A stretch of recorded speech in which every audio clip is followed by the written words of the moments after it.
With me in a few moments. We're going to have our President, Ken Samuel, joining us. If you can hear some thuds around at the moment, it's the Telford players who are actually training outside and their shots over-firing and hitting the media centre rather than the goalmouth. So let's hope they keep that up and don't put any in the net. But with me is President Ken Samuel, and the first thing I must do, and a belated birthday greetings also to Matt. It's the birthday twins. Not only is Matt Spearman birthday, we've got Ken, it's your birthday again. 21 again, Ken.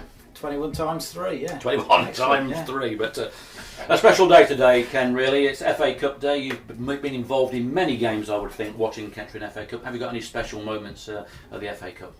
Well, there's too many to go through, Paul, but yeah, I mean, we all remember the big games, the Fulhams and the Notts Counties, and I remember particularly, and not everybody will fall in line with this, but winning at Hartlepool United 1-0.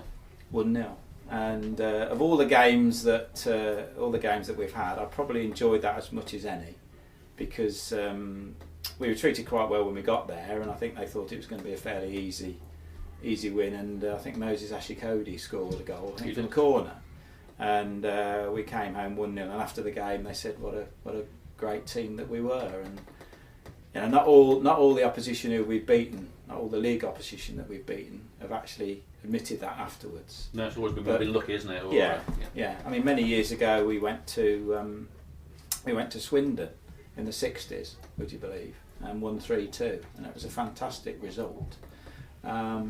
We beat Swansea at Kettering in a replay, and I think Ron Atkins's brother had his leg broken, unfortunately. He did, yes. It's one of those sickening moments. That was a tremendous result. But yeah, I mean, lots and lots of good memories in the FA Cup, and hopefully we can carry on that today.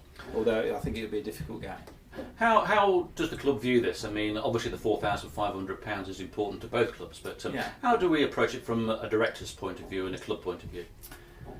It is important. I mean, we'd all like to have cup runs because obviously it brings money in, and also it raises the profile of the club. So it is very important. But at the same time, the league is the thing that sustains us, and we want to do well in the league, and we want to move up the league and hopefully bring the crowds and keep the crowds.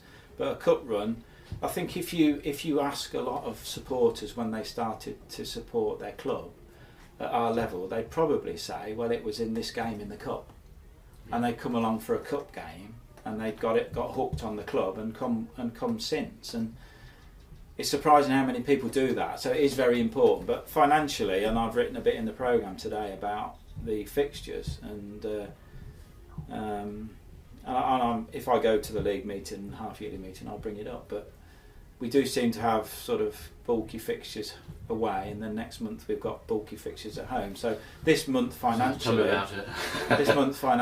is obviously a strain on the club, and the club has to find the money to pay the wages and keep the thing going. So it is difficult when the fixtures do run like this, and why we have away games and then a run of home games, I don't know.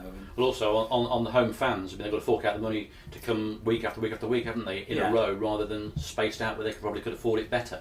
So we lose out that way. They're paying out the same money, Paul, but it just comes bulky. Exactly. It comes in. But they can pick and choose the games. I can't afford to go to that game, but I can afford to go to that game where it's spaced out, like it used to be in the olden days, where home away, they could do it. But and I think we play 7 of the teams in our division, home and away, before the end of the year.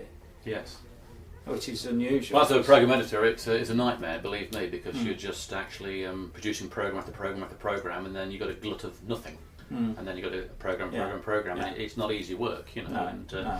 But the league don't really care about that. I don't think. It's just it was brought up last year about the fixtures, and the reason then was that they had to change supplier to produce the fixtures, but they were going back to the old supplier this season. But I suppose we can all complain, and we shouldn't. We have to play each team twice, home and away. Yeah. It'd be nice to just have a little bit more easier fixtures. Sure. Well, before you go, Ken, and have some birthday cake. I'm sure you've got some around somewhere, and there might be a few drinks that Sue's hiding from you. I don't know, but we shall see. I don't know either. Well, there we are. It's a surprise. One thing that we're always asked about, I'm going to ask you again, put you on the spot again. There's been a lot of mentioning of this on social media and on Facebook pages, etc., about the ground. A certain councillor has been involved recently. Has there been any developments whatsoever?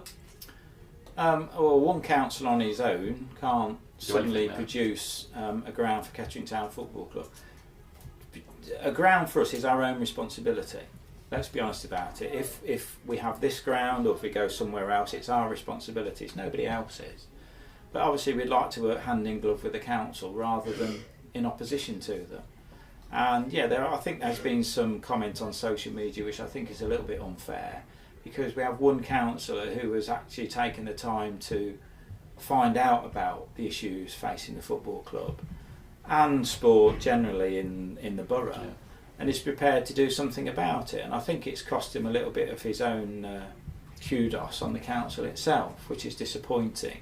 But I'm of the view that we should support somebody who wants to support us, and whether he's doing it for political reasons or whether he's doing it for the good of sport, I think it's probably both, to be honest. And I hold my hand out to him and say thank you very much for what you're trying to do. Exactly right. Any promotion we can get, any sort of person in the front, let's say, who's helping Kettering Town is going to be a bonus, isn't it? Absolutely. And, Absolutely. Well, okay, Ken, I know you've got plenty of duties to do. Thank you for the few moments of being with us. Go and enjoy your birthday. Let's hope it's a birthday win. Well, let's hope. Have you had many wins on your birthday before? Do you remember? I can't remember. I'm that old now. I can't remember. I'm sure you have, Ken. I'm sure you have. Well, there we go. That's President Ken Samuel. I'm sure we'll see him again throughout the season, popping in to give his views, etc. It's very kind. He's now got his presidential duties to perform, and we're waiting maybe Scott to join us. I'm not quite sure, Scott Goodwin, but we're not quite sure.